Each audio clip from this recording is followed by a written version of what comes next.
Hey everyone, this podcast is for entertainment purposes only. Although I am a licensed clinician, I'm also just a person. I love to be able to be in my real life and speak from that point. And that's where this podcast is coming from. So enjoy. Searching for truth, looking for answers. There must be a way to another day.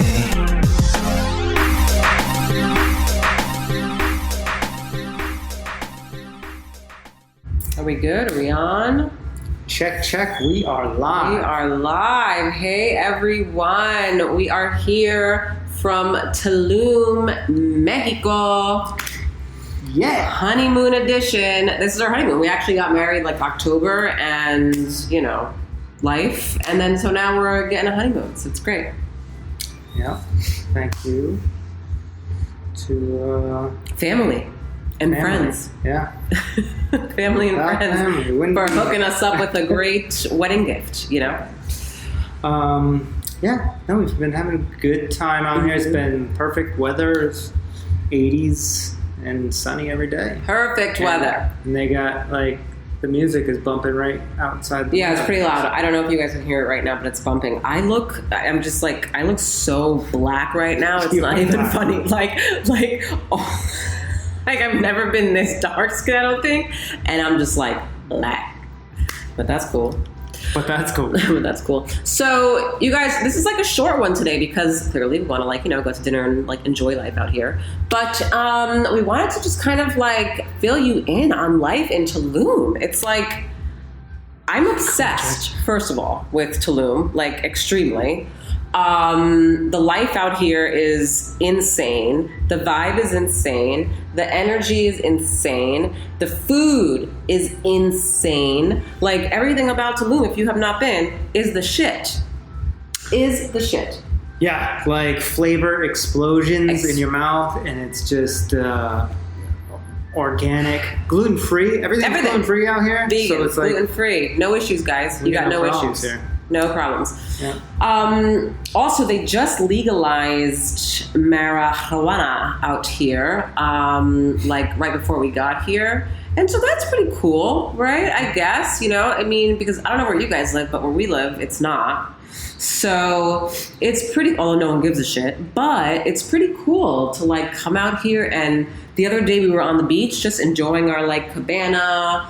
And this really cool lady came up to us and she baked her own homemade, weed brownies. And so we bought one that we've been nibbling on since we got here because we're rookies and a little bit. Yeah, I'm not going hard. I can't. But it's been the perfect dose. Perfect dose, hanging out, chilling, having a good time, vibing. What else is really great? Oh, we did get offered cocaina. We went to Taboo. This place called Taboo. And we here. did get us cocaina. Three guys that you would think are selling cocaina by the bathroom. You would think they were, you guys. Unfortunately, it was a stereotype situation. And I hate saying that, but it was. Very Pablo Escobar in today's world, right? But they got the cocaine out here, apparently. Yeah, whatever you want. We did not take that, but thank you for offering. Yeah. Thank you, sir. But no thank you. What else is going on in Tulum? I mean, what's happened to us? Yesterday we had an awesome day where we did the best yoga ever on the beach over here. Best yoga. I've never, I don't know about you guys, if you've done yoga. I've done yoga and I haven't been sore from doing yoga. It's just kind of all right, I did yoga. Omar freaking went crazy with the yoga. I can't move my arms. They hurt so bad. Oh, yeah, because it was a very zen start off. He had his little ukulele and he was getting into the zone. Yeah. And then we're thinking, all right, this is going to be a chill yoga thing. Chill yoga. And then he ramps right into it, and we're just into positions every 2 seconds. Flexing, holding stuff. We did headstands even. Oh my god. right on the beach, and then boom. Right from that, we were like, wow, that was the best yoga. And we walked literally like steps over in the beach, and we're like, oh, massages right here. On the beach. Boom. Let's do it. Okay, let's do that. So we get a massage right after that. And that was like the best massage never ever had a massage from this, like that. Little tiny lady. Out of all the massages I've had in the United States, good. I've never had a massage like that. Crushed it. Amazing. Little woman. Mm-hmm. Little Mexican women that are just little like baby hands. With baby hands, and then yeah. She was telling me, she's like, breathe this in. Yeah. Smell the aroma. Yeah. They're just like, whispering like, in my ear. Yeah. Older women, moms or something like that, grandmothers or whatever, but they were just phenomenal. Yeah. Super chill too. And then phenomenal. Let's see, we had the best restaurant experience. For those of you who have been to Tulum or have never been to Tulum, kitchen table restaurant off the freaking chain. It's like the chef is like a scientist. It's like Bravo. Like he actually studied like the every flavor and every single food and how it comes together and like morphs in your mouth. It's insane. Yeah. What are the things on your tongue called? I don't know. Yeah. Palate? Okay, maybe. No. There was like the taste buds. Taste buds, like he's right? like scientifically studied taste buds and knew what you were going to put in your mouth was going to tingle you here or here so all good. At the same time. It was crazy. So good. Oh man, what else has happened? Oh, today we went to the Mayan ruins. If you haven't been, do it. It's really cool. And I gotta tell you, there was something really exciting about like standing on sacred ground, where the Mayans actually roamed and were and like lived their life and shit, and you're just like there, and it's like this very healing spiritual type of experience for me. I don't know about how it was for you, but I was like, this is phenomenal.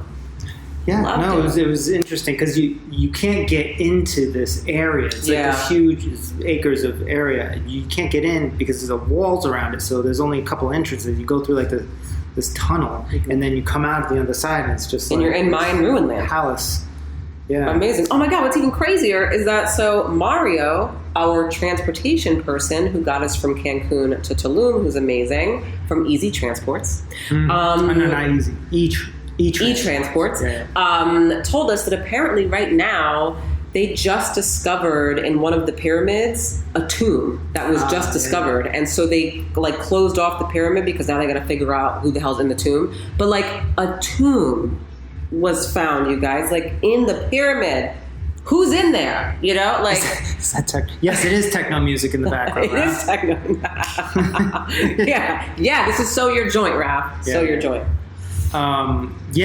So all right. So they found the tomb. They found the tomb, but we don't know who's in there yet. So it's like they're still like finding all that out. Like that's mind blowing to me. That shit. It's so cool. I love it. Yeah. Oh man. Yeah, and we've just been kind of just hanging out by the beach out here. Really, I mean, we El Melindo is our favorite server over here. He's really been hooking us up. He's amazing. It's his birthday today. It's his birthday. Cumpleaños. He went home early. So that's probably why we're in here doing this, because he's gone. Yeah. If he was here, he'd just be like pampering us with whatever we want. So what's cool about this hotel, which we really love, is it has a very like yoga, hippie, relaxed vibe. Everything is very tranquil, jungle. So it's like you're in the jungle, but then you have the beach right there. Yeah.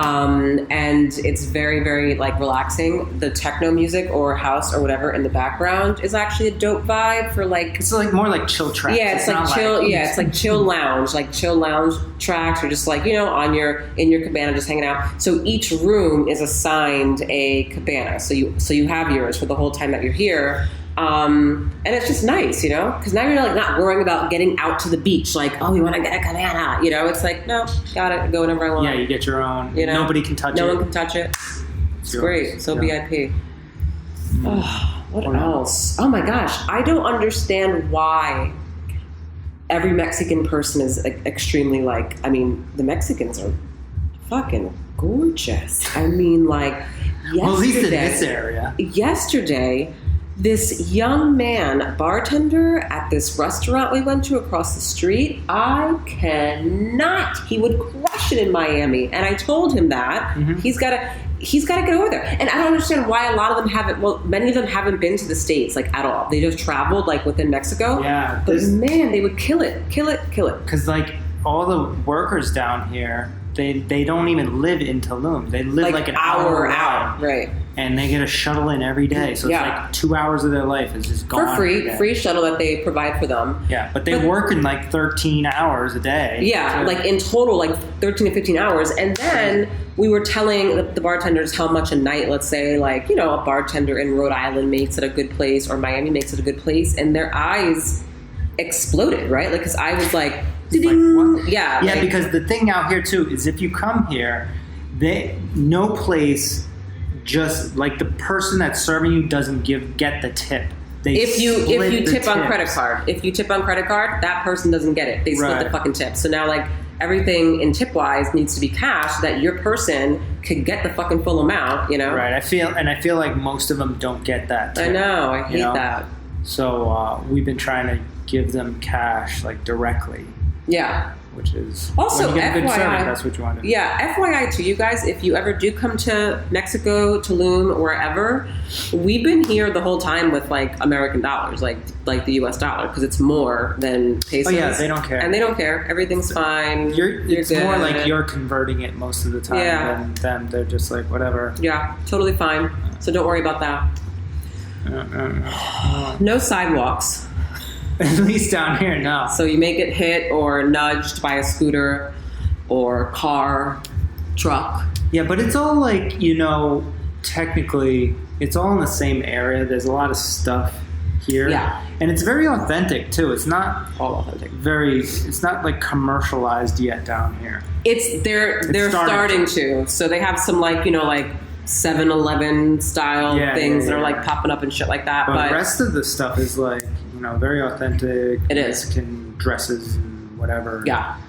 For those of you worried about COVID and travel. So I was also worried about COVID and travel, as I'm, you know, really always kind of just been worried about COVID and travel. It's more like out of the country travel. Out of the country travel, right. Which, please understand that if you travel out of the country, you now have to have a negative COVID test 3 days before you enter the United States, which again, listen to what I said. You have to have a negative COVID test 3 days, no more than 3 days before you enter the United States. Didn't they tell us on the news that COVID doesn't actually pop up until what? 2 to 3 days or some shit like that after you're infected? So now we got our COVID test today, but we leave on Thursday. So I guess the U.S. hasn't really thought that one through, or they just know they can't control it. So, but you do have to have that. In terms of the mask situation, I'm not like a crazy Nazi person about the mask because we're in Florida. No one really is out there, but I am I am on it, right? So, but out here, it's. No one's really. Well, all like the cab drivers wear. All the cab drivers wear them. Like, all of the hotel, all of the workers, every person who works in a hotel, everyone wears them. It's just the other people who are coming to visit really don't. I've seen a couple of Americans and stuff like that wear it, and I think it's because we're so programmed. Like I won't wear it outside, but the minute I go to walk in a place, I'm like, you know, we're so programmed to do that. They've had very low outbreaks over here, though, right? Oh, they have such a low COVID rate. So I guess they're not as concerned. Also, another cool thing that they do out here that I don't understand why we don't have in the fucking United States, but there's literally little COVID testing trailers, okay, that are all along the whole strip of Tulum. From the time that you enter Tulum until the very, very end, there's COVID test. You have no problem getting a COVID test, and you walk right in and get a fucking COVID test. I could go across the street and go get a COVID test. Right, which I thought was really cool because it's not difficult, and for some reason in the U.S. it seems to be difficult to get COVID tested. However, they're fucking banking. They're banking, guys, because we paid between $150 and $250 is what they're charging for a PCR. So today we paid $300 for a PCR test. The antigens. Thanks, America. Yeah, the antigens go for $100. US dollars. So you're still looking at 200 if you get those two. So now the hotels all provide them at the price of the hotel. They got to make money too, so yeah. they're upcharging everything. Right, but you can like we didn't get ours from our hotel because ours was $100 more. Ours was pretty pricey, so we went, right next door somewhere else and kind of figured out what their prices were and stuff like that. But they still bring the doctor to your room, and it's a whole convenient. It's very thing. convenient. So convenient. And you could probably go to Tulum, the city, and probably get it for even cheaper. Probably, or you could probably even go to because those little testing sites were even $100. So those were $150. Yeah, $150. Yeah, so it's the same. Well, you could thing. probably get it for cheaper, is what I'm saying. I've heard out here you can get it. For you could, but again, I think it's the convenience factor. Who the hell wants to do that? Who wants to on vacation? Now I got to travel into the city. Well, if you're coming out here, do all this thing, and then you're going in the city anyways, you got to check things out. We're not. We're just this is we're it. Just chilling. We're just on the beach all day long. Yeah. So I will say that if you do come here, please make sure that you set aside an additional at least $300 for your tests because you will need that. You can't get back in without it. Can't get back in. You haven't. But although some places are allowing for the extended stay, so say you had COVID, you tested positive, they let you stay in the hotel for another 14 days on them. Now, not every hotel does that. Not every hotel. So you have to go onto their website and check it out. But I think the Dream Hotel actually does that. So we found that on their hotel. So whoever wants to go to the Dream Hotel, it's a resort a little further north, but they will pay for your COVID accommodations if you test positive. Yeah, there's a handful of them. Mm-hmm. Oh. Yeah, so it's good stuff to know, I feel because we didn't know all this. We have to do our research and stuff. And even then we still didn't know until we got here. Yeah. What else about this wonderful place? Well, the flight is easy peasy. It's an hour and a half from Florida. Flight's very easy. Great. Yeah, very simple. Now, the pharmacies, guys. So I didn't know, or I feel like someone has told me this, but I think I just wasn't paying attention most likely.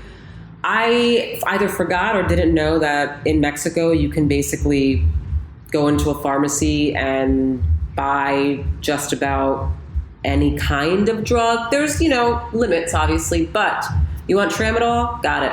No prescription. You want Ativan? Got it. No prescription. You want Xanax? Got it. No prescription. Klonopin. You want well, that's it, right. Oh, yeah, Klonopin, yeah. Benzo. You want Viagra? Got it. You want penicillin? Got it. Okay, amoxicillin? Got it. Literally in some little no prescription.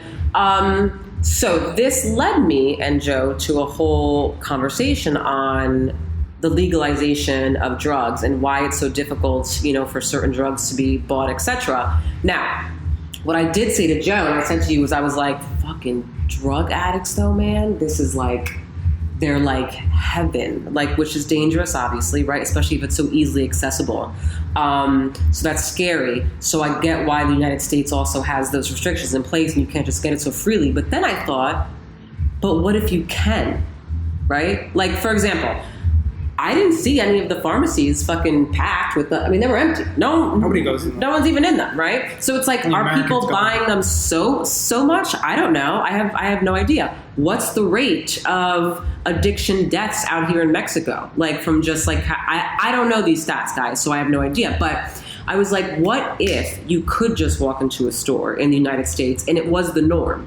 Where you can just walk in and just get, whatever. Would it be such a fucking huge deal? Just like weed, right? These people are getting it anyways, no matter what. Right, they're getting it anyways, no matter what. So it's not going to stop the addiction process, guys. It's going to happen, no matter what. But in Colorado, when Colorado was the first state, right, to actually become legal, right? Yeah. Right, so, and that's their norm now. So do you think weed's a big deal out there? No, right? It's just a fucking cigarette, basically. That's all you're, and so they've normalized it. So no one's jonesing, whatever. No one's oh man, you got that weed. No one gives a shit, right? But out here or in those states, let's say, where it's not legal, people are still oh, you gotta hide this or just be careful. And it makes it more ooh, I believe in Portugal they legalized all drugs a few years back. So and then they spend the money that they used to spend on whatever drug enforcement. they spend that money and give it to people to create these areas where they go in and give them clean needles and try and talk to these people about healthy lifestyles, try to help them, convert them to not use drugs anymore. But if you're here's a place where if you're gonna at least do it, at least do it in a safe. You can get all this. Yeah, and I know it sounds weird by saying safe, like shoot heroin in a safe way, right? But I mean, if you think about it again, a heroin addict is going to get heroin no matter what. Like, it doesn't matter, right? So, okay, if I'm a heroin addict and I have the choice of, let's say, shooting dope on a sidewalk under a fucking alley or, highway somewhere with a dirty-ass needle and getting, some type of, really severe sickness or illness from it versus I'm going to go into this shop and actually they're going to educate me and they're going to give me a clean... It's like, even when I say it, because I actually am an addiction specialist, so it's kind of weird for me to even say that out loud, to be honest with you, but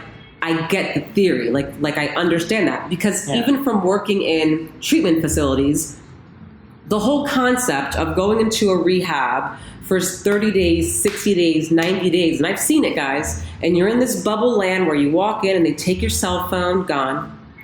You can only have these days to call, so gone. You can only do this, that, gone. No money, gone, blah, blah, blah, blah, blah, blah. Like, everything's controlled by somebody else, right?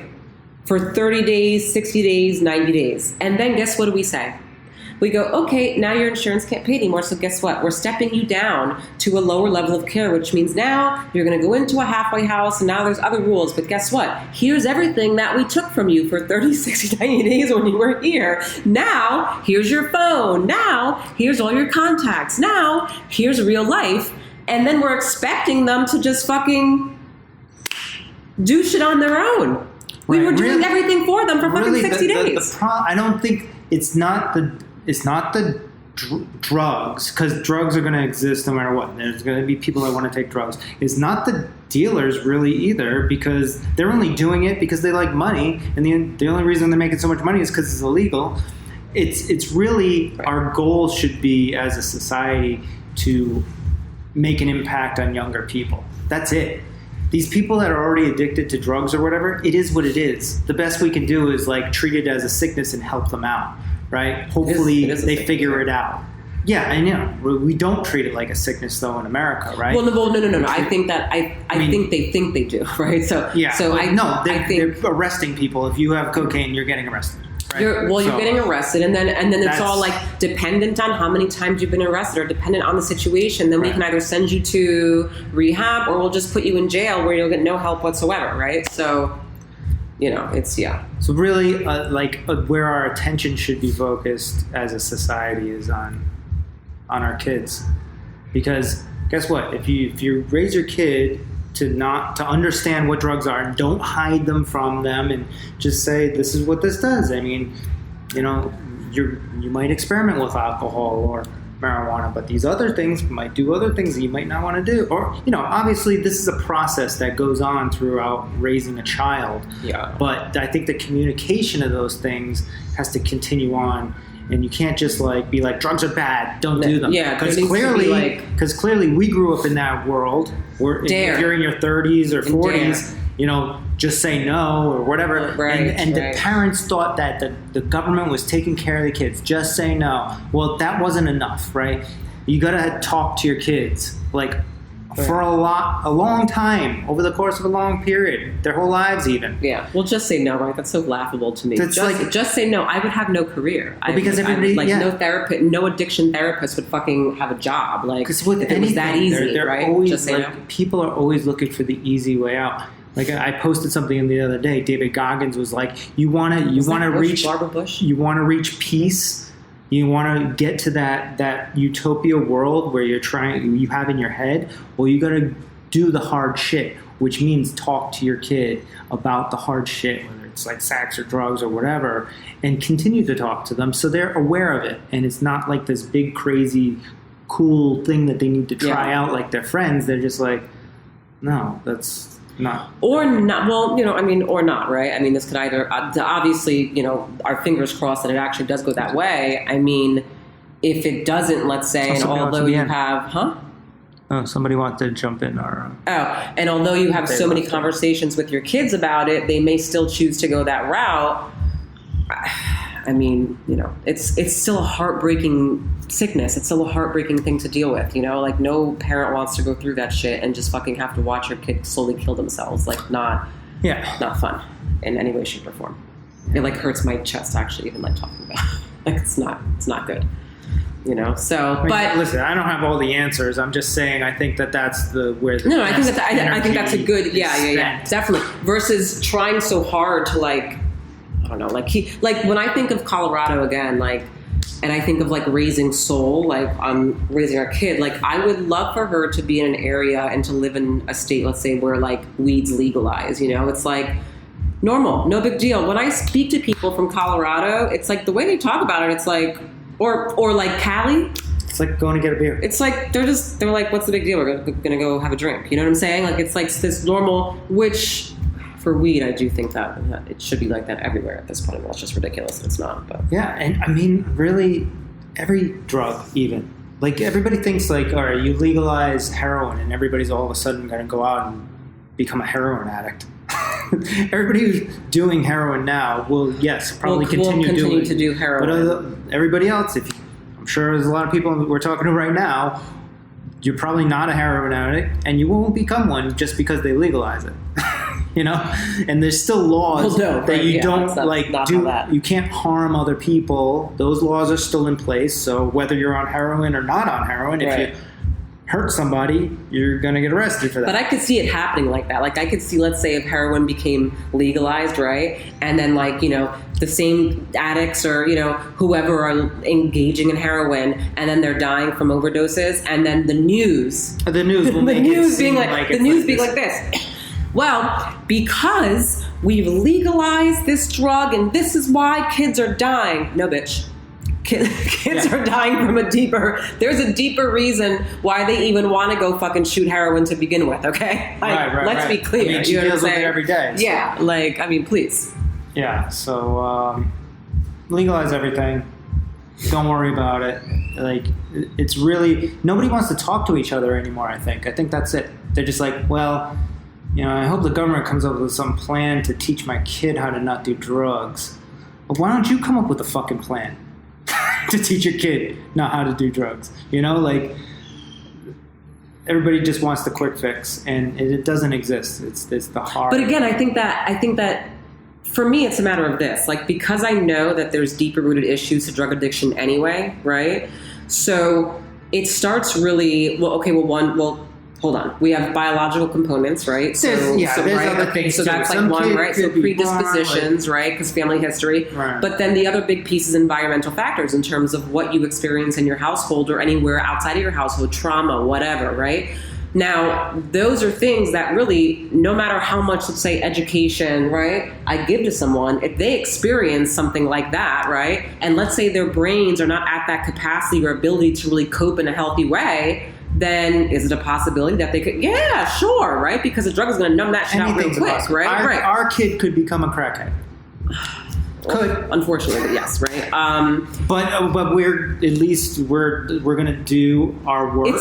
But for me, it's not even just the education. For me, what we're doing is we're creating as healthy of an environment as we can possibly create. Right. We're to help at least try and prevent, right? Soul even feeling the need to have to numb herself out in some kind of way, right? Right. So there's so many pieces to it, and that's the thing. It's not just like, oh, hey, this is what can happen to you, and this is why. Yeah, a lot of it is too. Yeah, a lot of there are people that are not aware of themselves, like parents that are not aware of themselves even, so they could be doing things that unintentionally make their kids not make them contribute. Let's not say make, because no parent causes anything, but parents contribute. Right. Like if I came home every day and drank a beer, just one beer or whatever every day, and my daughter saw that every day, she might start relating that to relaxing, and then when she gets older, she sees a beer, she's like, oh,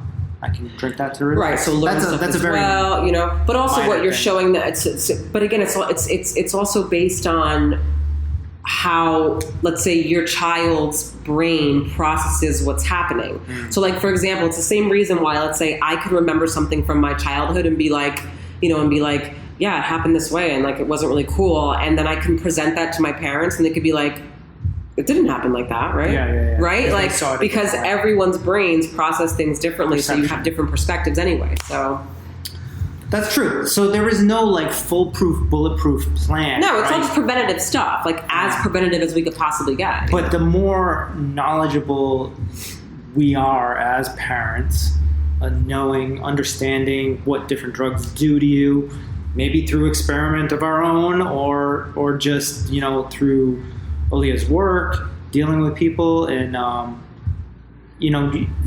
that's what we're doing is what we want to do, but it's the hard way technically for everybody else, because everybody else is just like, I'm too busy. I work 9 to 5. I come home and I'm tired, and you don't want to talk, and then it gets to a point where if you don't talk to your kids early on, then you try and do it like when they're teenagers. They're just like, fuck off, Dad,